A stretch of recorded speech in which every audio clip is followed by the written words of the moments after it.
Let's bring in a very prestigious guest, Senator Lankford here of Oklahoma. Senator Lankford, I had a chance to see you in action in Washington. You joined us last time we were in Oklahoma. Thanks so much for lending me your city in Tulsa.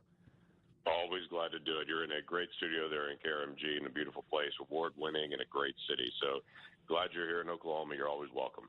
Right, but it sounds like you're a little jealous, to be honest, Senator Lankford. I tell you, I'm out of state right now. I'm actually next door in Missouri, helping Roy Blunt in his election and the race for the Senate here as we're dealing with Senate races all over the country. How do you think the Senate races, which you can tell, are being affected by the presidential race? You know, it's really hard to tell, actually. As you mentioned before, the polls are all over the place on it, and Donald Trump has brought out an entirely new group of voters, and people are trying to process through that group of voters and how they'll vote and if they'll vote all the way down and what that'll mean. The races are as tight as everyone thought they would be. And so there's no great shock on that. But there are a lot of dynamics this year that are very unusual. We've got 7 different states right now where the Republican is running for a reelect where President Obama won those states twice. And so there's some tough states that are out there for conservatives. But a lot of people are looking, try to determine whether the status quo is the direction they want to go and stay in a down economy, or they want to try to turn this thing around. So were you one of the people that were upset that Donald Trump used that line at the question in response to Chris Wallace when he said, I'm going to keep you in suspense on whether I'm going to accept the results? You know, that really didn't bother me, to tell you the truth. The funny thing was, is as I watched all the crazy response to it, and then just this energy that came around that response, I kept thinking, did anyone ask Al Gore this same question in 2000 when he would not accept the election and continue to press with legal fights? And from months on end, we were dealing with Florida and hanging chads and all of that dynamic. As all of the country at that time looked at it and said, we want to make sure that we get this right. And there was a lot of challenge on voter fraud. Somehow when Democrats did that in 2000, that was acceptable. But if a Republican says, we want to make sure that all the votes are counted and counted correctly. Now, you're in a great state right now in Oklahoma where we have a terrific voting system. We have both electronic and paper. We have voter ID for people that show up to vote, and there's multiple ways they can show their voter ID to make sure everyone has the opportunity to do it. If you do absentee voting, you have to have a notary to do your absentee, be able to verify it. So we have very good voter protections in Oklahoma, but every state makes their own decision on how they do voter rolls. Senator James Lankford is with us, and Senator, you brought up a very good point. And that is, I think there's a hysteria around this. Here's Barack Obama. To me, he's got to be feigning outrage. He's pretending as if we're in a crisis because of what Donald Trump said. Cut 25. That is not a joking matter. No. I want everybody to pay attention here. That is dangerous. Because when you try to sow the seeds of doubt in people's minds about the legitimacy of our elections, that undermines our democracy. Really? Here's Joe Biden. He brought it up even another notch. Cut 24. He plays into the hands of our enemies so uniquely. It's either he is so stupid that he doesn't understand. No, it's possible. By the way, can you imagine if Donald Trump sat there and he goes, either Hillary Clinton is so stupid. When he says stuff like that, people are outraged. He's not showing proper deference to a gender. They're outraged about that statement. They cannot considerably be outraged. Do you remember Barbara Boxer also said that John Kerry really won Ohio, that George Bush cheated? She protested that election. So, and we're not even talking about a protest. Right. For years, Democrats continue to go out and call President Bush an illegitimate president, that he really didn't win the election, and tried to undercut him for years and say it wasn't legitimate. So again, here's all the feigned outrage in it, and it's very ironic for me for President Obama to be the one that steps up and says this could cause a constitutional crisis when he has for 8 years trying to usurp power from the for the executive branch, and to be able to do things that over and over again have been challenged by the courts and have been turned over and over again. And so for him to be able to say this could cause a constitutional crisis is a very ironic statement. So right now you're still supporting Donald Trump, correct?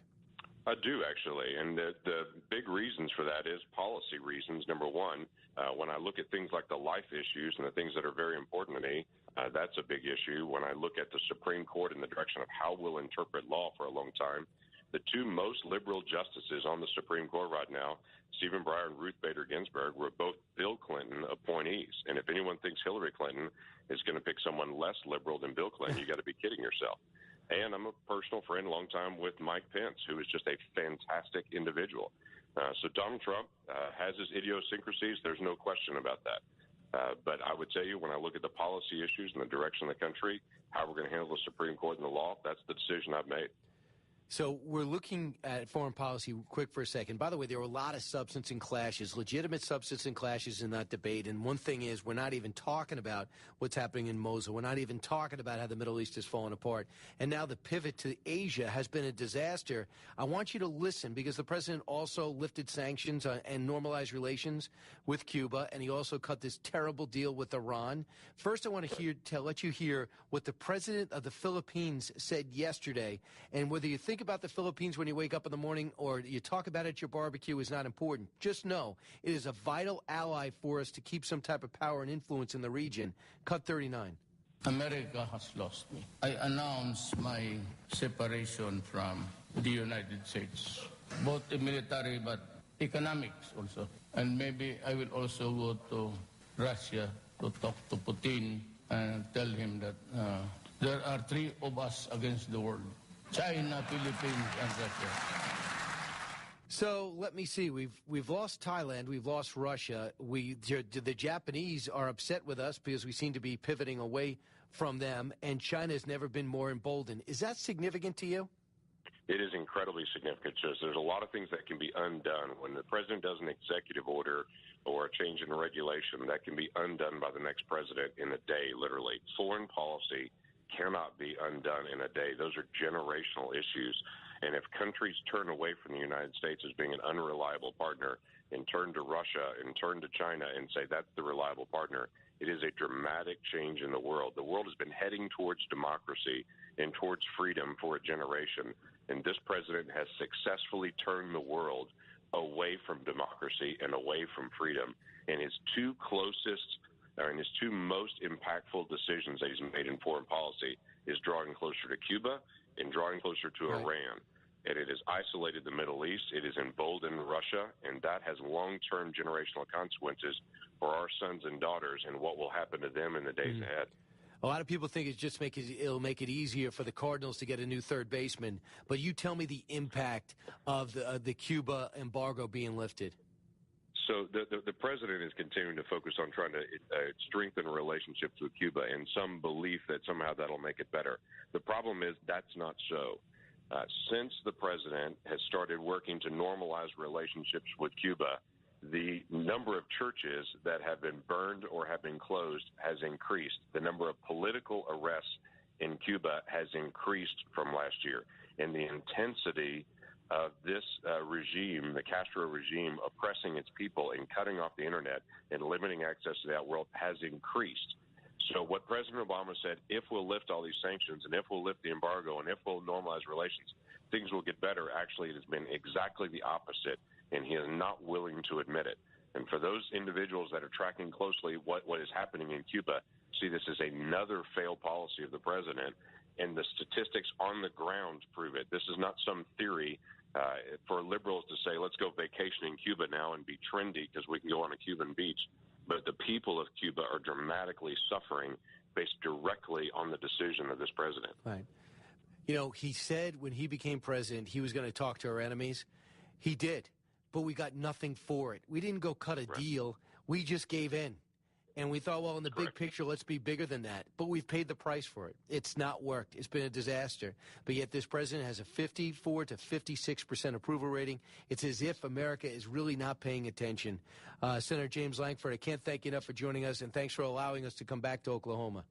Well, glad. You're always welcome in Oklahoma, Brian. Enjoy some time and some great barbecue there. And promise me, if I ever need my life story voiced over, would you actually get the job? Would you do the job? You have the best voice in America. I'll see what I can do. I ran into Morgan Freeman a couple of months ago, and I said, Morgan, whenever you decide to retire, let me know, and I'll see if I can pick up some of your scraps. No kidding. I'm not kidding. The crowd here loves it. Senator James Lankford, thanks so much.